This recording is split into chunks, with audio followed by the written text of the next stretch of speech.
नमस्कार, मैं हूं आपके साथ विभा उपाध्याय। कांग्रेस का एक प्रतिनिधिमंडल आज राज्यपाल फागू चौहान से मुलाकात करता हुआ नजर आया और मुंगेर हिंसा के दोषियों पर कड़ी कार्रवाई की मांग की गई। प्रतिनिधिमंडल में प्रदेश कांग्रेस अध्यक्ष शामिल रहे। मांग हमने महामहिम राज्यपाल जी को कहा कि नीतीश कुमार और सुशील मोदी को मुख्यमंत्री और उप मुख्यमंत्री पद पर बने रहने का अधिकार नहीं, उन्हें फौरन बर्खास्त किया जाए। दूसरा, अनुराग कुमार के परिवार को 50 लाख रुपए का मुआवजा दिया जाए। हमने राज्यपाल जी से यह भी कहा कि आपको चुनाव आयोग से पूछने की जरूरत नहीं, आप अपने डिस्क्रिशनरी फंड से भी ये पैसा दे सकते हैं। तीसरा, जो अधिकारी हैं, पुलिस के अधिकारी हैं, प्रशासन के अधिकारी हैं, उनको सस्पेंड कर उनके खिलाफ एफआईआर दर्ज की जाए और एक निष्पक्ष इंक्वायरी की जाए ताकि दूध का दूध, पानी का पानी सामने आ सके। महामहिम राज्यपाल जी ने बड़ी उदारता से पंडित मदन मोहन झा जी को, पवन जी को, मुझे, संजीव जी को यह आश्वासन दिया है कि वो संविधान के अनुरूप इन सब मांगों पर विचार करेंगे। हमने विशेष तौर से अनुराग के परिवार को, वो जो 8 लोग जिन्हें गोलियां लगी हैं, उनको मुआवजे की जो बात कही है, उन्होंने ये भी हमें आश्वस्त किया कि वो सहानुभूति पूर्वक तरीके से उस पर विचार करेंगे और अधिकारियों के खिलाफ प्रशासनिक और अनुशासनिक कार्यवाही के लिए भी विचार करेंगे। कोई प्रश्न आप पूछना चाहें तो स्वागत है। जांच के लिए सर किन कैसे अधिकारियों की मांग की, क्योंकि एक आईपीएस से जुड़ा हुआ मामला वो हो रही है। देखिए, इसमें न्यायिक जांच के अलावा और कोई रास्ता नहीं, जैसा तेजस्वी जी ने और हमने पहले भी कहा था। हाई कोर्ट के सिटिंग जज से ही जांच होगी, पर उससे तो कांग्रेस के प्रतिनिधिमंडल की तरफ से राज्यपाल को ज्ञापन सौंपा गया। मुलाकात के बाद मीडिया से मुखातिब रणदीप सुरजेवाला, मुंगेर में बवाल और थानों में आगजनी के बाद प्रशासनिक पहल पर सुबह से स्थिति सामान्य है। सड़क पर आम दिनों की तरह चहल पहल नजर आ रही है। लोग अपनी दुकानों को खोलकर अपने दिनचर्या में जुटे हुए हैं। 2 तस्वीरों के जरिए आप इस वक्त के हालात को समझ सकते हैं। मुंगेर रेंज के डीआईजी मनु महाराज लगातार स्थिति पर नजर बनाए हुए हैं। आज भी उन्होंने पूरे दल बल के साथ शहर में फ्लैग मार्च निकाला। फिलहाल कई इलाकों में दुकानें भी खुली हुई हैं। डीआईजी ने लोगों से शांति बनाए रखने की भी अपील की है। लोगों में काफ़ी दहशत था, लेकिन आज माहौल जो है शांत है। कल नए डीएम एसपी ने यहाँ पे आके अपना पद संभाल लिया, उसके बाद डीआईजी भी खुद निकले हुए थे, लोगों से अपील की थी। अब अपील का ये नतीजा हुआ कि आप देख सकते हैं कि जो दुकानें हैं, जो मिठाई की दुकानें हैं वो खुली है, जो फल के जो ठेले हैं वो अब लग चुके हैं। यहाँ पे कोई स्थिति जो है वो अब सामान्य हो गई है। आप देख सकते हैं कि जो वाहन है वो चलने लगे हैं। कल यहीं पे जो था बिल्कुल ये सुनसान इलाका हुआ था, लोगों का हुजूम यहाँ से जाता था, थानों में आग लगाते थे, लेकिन अब स्थिति जो है काफ़ी हद तक समान हो गई है। इसको समान होने में 1-2 दिन लगेगा, लेकिन जो स्थिति है वो समान हो गई है। डीएम एसपी स्वयं निकलने लगे हैं, लोगों से अपील में हैं। यहाँ के जो भी नेता है, जो भी जनप्रतिनिधि है, उन्होंने भी लोगों से अपील किया है कि वो निकलें तथा स्थिति को वो समान बनाने में लगे हुए हैं। दोनों एसपी और डीएम का तुरंत तबादला किया और न्यायिक जांच 7 दिनों के अंदर पूर्ण करने की हम लोगों को आश्वासन हम लोगों को मिला है। और इसके तहत जब हमारी डिमांड पूरी हो गई, हम लोगों ने एक मीटिंग करके चेंबर की और इस चीज़ को अपने जो बंद का काम था उसको हमने वापस लिया और आज मुंगेर पूरी तरह खुल रहा है। और मेरा सबसे अनुरोध है कि आप पूरे मुंगेर में जैसे पहले थी उस तरह शांति व्यवस्था कायम रखें और आपस में सहयोग करें और पूरे बाजार को आप खोलें। अब स्थिति जो है समान है। उन्होंने बंद का आह्वान किया था, बंद भी वापस ले लिया गया है। 1-2 दिन स्थिति को समान होने में लगेगा। अरुण शर्मा, न्यूज़ 18 मुंगेर। और चुनावी हलचल के बीच राहत की खबर है। बिहार में अगले 15 दिनों की अगर बात करें तो बारिश की कोई संभावना नहीं है। वहीं न्यूनतम तापमान में 5 से 6 डिग्री तक गिरावट दर्ज की जा सकती है। मौसम विभाग ने कहा है कि बिहार से मानसून पूरी तरह से विदा हो चुका है। उन्होंने अगले कुछ दिनों में ठंड में बढ़ोतरी होने की जरूर संभावना जाहिर की। मौसम वैज्ञानिक आनंद शंकर से बातचीत की पटना संवाददाता रजनीश कुमार ने। अगले 10 दिनों की बात करें अगर, क्योंकि बिहार में चुनाव है और चुनावी गतिविधियों के बीच नेताओं के लिए और जो वोटर्स हैं उनके लिए कोई ऐसी खबर कि आखिर बारिश अब यहाँ से नहीं आने वाली है? बिहार में जो मौसम का जो पूर्वानुमान की बात करें तो मानसून पूरी तरह से बिहार से विदा हो चुकी है और मानसून विदा होने के कारण जो पोस्ट मानसून का जो सिनारियो है उसमें अभी बारिश की संभावना बहुत ही कम है और अगले 15 दिनों की बात करें 15 से 20 दिनों तक पूरे बिहार में ड्राई वेदर मीन्स कोई भी बारिश होने की संभावना नहीं है। वर्तमान में जो न्यूनतम तापमान या अधिकतम तापमान है तो कितना तक जाता है? हाँ, जैसे कि आपको बता रहे हैं कि जो न्यूनतम तापमान है अभी 17 डिग्री सेंटीग्रेड से 20 डिग्री सेंटीग्रेड से अक्रॉस द बिहार थोड़ा सा वेरिएबिलिटी है। जैसे कि साउथ वेस्ट वाला जो पार्ट है इधर थोड़ा सा लोअर साइड में टेम्परेचर है, रिमेनिंग पार्ट्स है जैसे नॉर्थ बिहार है वो थोड़ा सा स्लाइटली हायर साइड में टेम्परेचर है। लेकिन जो अगले जो बता रहे हैं कि करीब 10 to 15 डेज के बाद ऑलमोस्ट टेम्परेचर है वो 12 से 15 डिग्री सेंटीग्रेड के बीच आ सकता है। ठंड जो है बिहार में कब तक दस्तक देगी अगर बात करें अगले 15 दिनों? 15 दिनों की बात करें तो ऑलमोस्ट जो सुबह का टाइम है, जो नाइट का टाइम है, जो न्यूनतम तापमान में ज़्यादा गिरावट हो सकती है तो थोड़ा ठंड की एहसास हो सकती है। लेकिन जैसे कि पूरे दिन अभी धूप उग रही है तो आपको पूरी धूप मिलती रहेगी और जो अधिकतम तापमान है वो करीब 1 से 2 डिग्री गिर सकती है। यदि पूरे 8 to 15 डेज की बात करें तो ऑलमोस्ट 28 डिग्री से 32 डिग्री सेंटीग्रेड के बीच रेंज रहने वाली है। तो न्यूनतम तापमान में लगातार गिरावट दर्ज की जाएगी और जो उम्मीद कर रहे हैं ये कि 5 डिग्री तक गिरावट होगी, यानी ठंड जो है पूरी तरह से धीरे धीरे दस्तक देने लगेगी। कैमरामैन मनीष जुनिया के साथ रजनीश कुमार, न्यूज़ 18 पटना।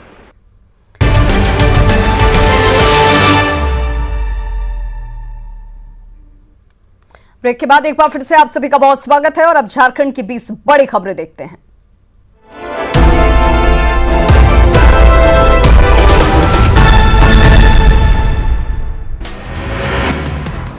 झारखंड में मिले 395 नए कोरोना संक्रमित मिलने के साथ ही राज्य में कोरोना पॉजिटिव की संख्या 1,09,64 तक पहुंच गई है। वहीं अब तक 883 लोगों ने अपनी जान गंवाई है।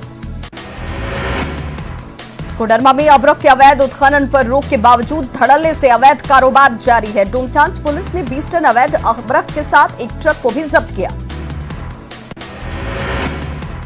सिमडेगा पुलिस ने 2 अलग अलग थाना क्षेत्रों से पीएलएफआई के 5 उग्रवादियों को गिरफ्तार किया है। गिरफ्तार उग्रवादियों के पास से देसी लोडेड पिस्टल और कारतूस बरामद किए गए।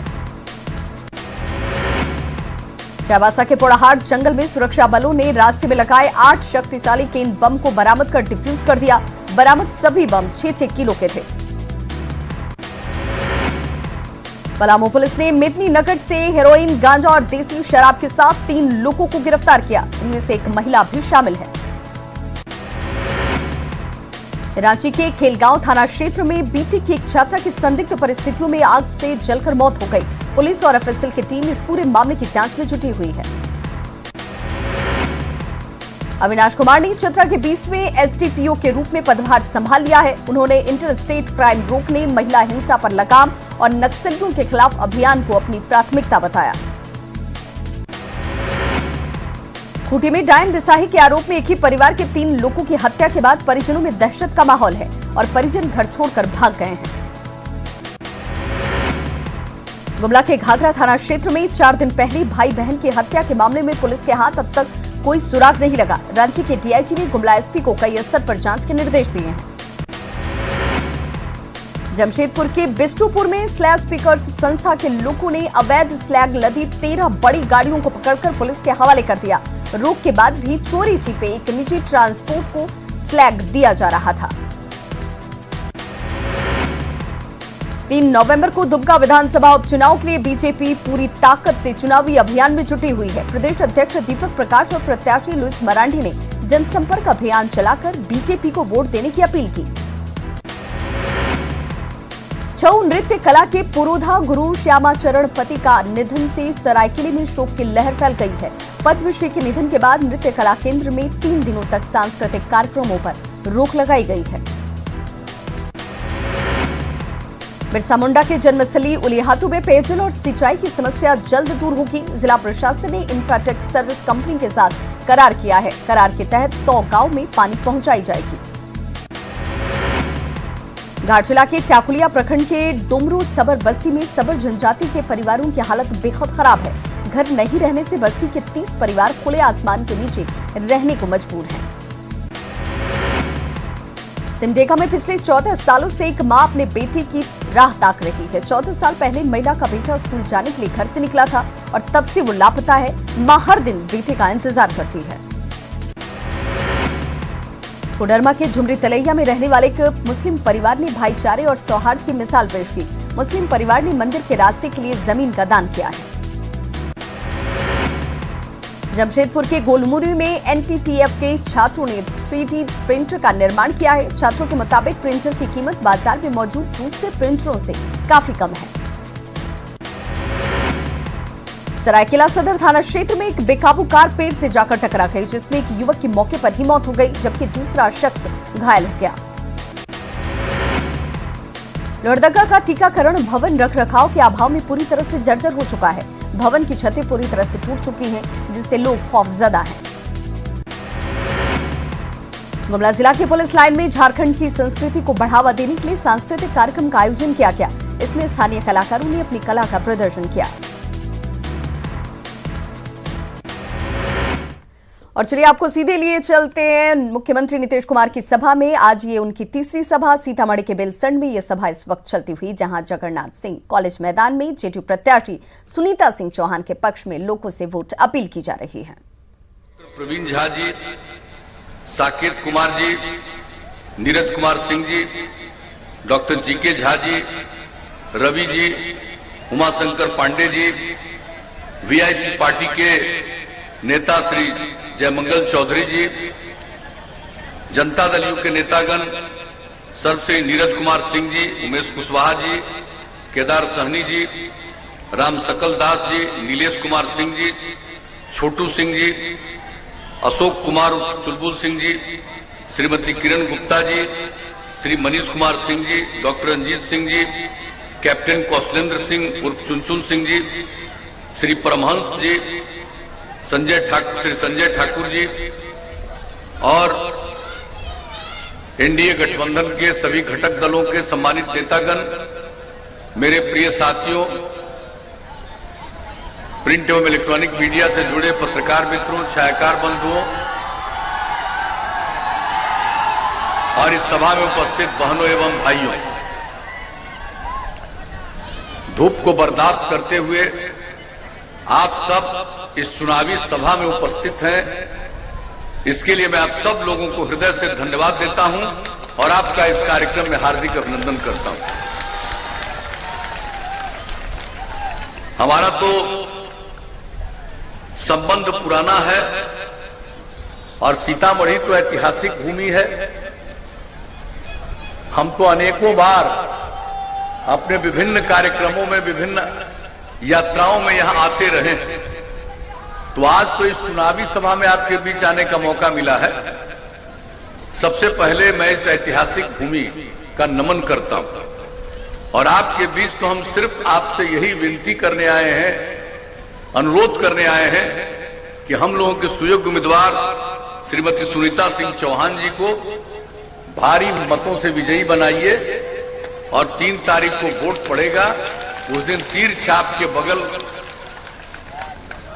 बटन दबाकर भारी मतों से विजयी बनाइएगा। यही आप सब लोगों से हमारा आग्रह है, यही निवेदन है, यही विनती है। और आप तो जानते हैं, जब से काम करने का मौका आप लोगों ने दिया है, हमने सेवा की और हमेशा कहते रहे न्याय के साथ विकास। उसका मतलब है हर इलाके का विकास और समाज के हर तबके का उत्थान। हमने समाज के किसी तबके की उपेक्षा नहीं की, बिहार के किसी इलाके की उपेक्षा नहीं की। सबके लिए जितना संभव हुआ है हम लोगों ने काम करने की कोशिश की है और जो लोग किनारे पर थे उन लोगों को मुख्य धारा से जोड़ने के लिए हम लोगों ने विशेष पहल की। महिलाओं के उत्थान के लिए, उनके सम्मान के लिए। जब तक पुरुष और स्त्री काम नहीं करेंगे मिलकर, समाज आगे नहीं बढ़ सकता। महिलाएं बहुत कम जनप्रतिनिधि हुआ करती थी। हम लोगों को मौका दिया तो हम लोगों ने पंचायती राज संस्थाओं में, नगर निकायों में महिलाओं को 50% का आरक्षण दिया। आज 3 बार चुनाव हो चुका, कितनी बड़ी संख्या में महिलाएं जनप्रतिनिधित्व कर रही हैं, कितनी सेवा करती हैं। मुझसे जनप्रतिनिधियों से यदा कदा बातचीत करने का मौका मिलता है। लोग अपने इलाके के विकास के बारे में बहुत सजग रहती है। उसी तरह से अनुसूचित जाति, जनजाति, अति पिछड़े वर्ग के लोगों को भी जनप्रतिनिधित्व का जो अवसर दिया गया, आज सबको सम्मान मिला है, सबको काम करने का अवसर मिला है। और हम लोगों ने तो जो भी वचन दिया था, और हम क्या कहते रहे शुरू से, भाई क्राइम यानी अपराध, करप्शन यानी भ्रष्टाचार, कम्युनलिज्म यानी सांप्रदायिक दंगा, हम किसी चीज को बर्दाश्त नहीं किए हैं। जितनी संभावना है हर तरह से समाज में प्रेम का, भाईचारे का भावना पैदा करने की हम लोगों ने कोशिश की है। तो बहनों एवं भाइयों, हम लोग तो काम ही करते रहे हैं। और जो पहले का जमाना था, लोग शाम होते घर से नहीं निकल पाते थे, आने जाने का कहीं जगह था जी। आई सीतामढ़ी जिला के बारे में हमको कुछ कहने की जरूरत है। पहले क्या होता था, जब भी आ जाता था बाढ़ का जमाना समय, तो उस समय क्या होता था, सीतामढ़ी को दुनिया से अलग घोषित कर दिया जाता था। और जब हम लोगों को काम करने का मौका मिला, उसके पहले जो हम न्याय यात्रा पर निकले थे, आकर के खुद देखा कि नहीं देखा कि क्यों सीतामढ़ी अलग हो जाता है। और सबसे पहला काम अगर कहीं का किया पुल के निर्माण का, तो वो सीतामढ़ी का ही किया हम लोगों ने।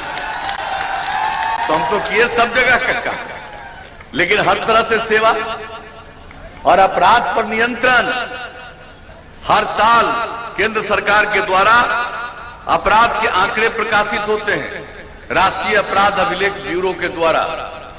और आपको मालूम है कि पहले अपराध होता था, अब यूं तो समाज के हर आदमी को आप ठीक नहीं कर सकते हैं, कुछ न कुछ का तो स्वभाव गलत होता है, गड़बड़ होता है, इधर उधर करने का मन होता है, तो कुछ तो गड़बड़ करता है। लेकिन कुल मिलाकर के आप देखिए तो अपराध पर कितना नियंत्रण हुआ है। और जो आंकड़ा सबसे हाल में केंद्र सरकार के द्वारा प्रकाशित हुआ है, इतनी बड़ी आबादी का राज्य, इतना बड़ा राज्य बिहार अपराध के मामले में अब इस देश में 23वें नंबर पर जा चुका है। तो जेडीयू प्रत्याशी सुनीता सिंह चौहान को जिताने की वोट अपील करते हुए मुख्यमंत्री नीतीश कुमार और अपने द्वारा किए गए कार्यों का भी जिक्र किया जाता हुआ। खबरों का सिलसिला लगातार जारी, आप देखते रहिए न्यूज़ 18 बिहार झारखंड।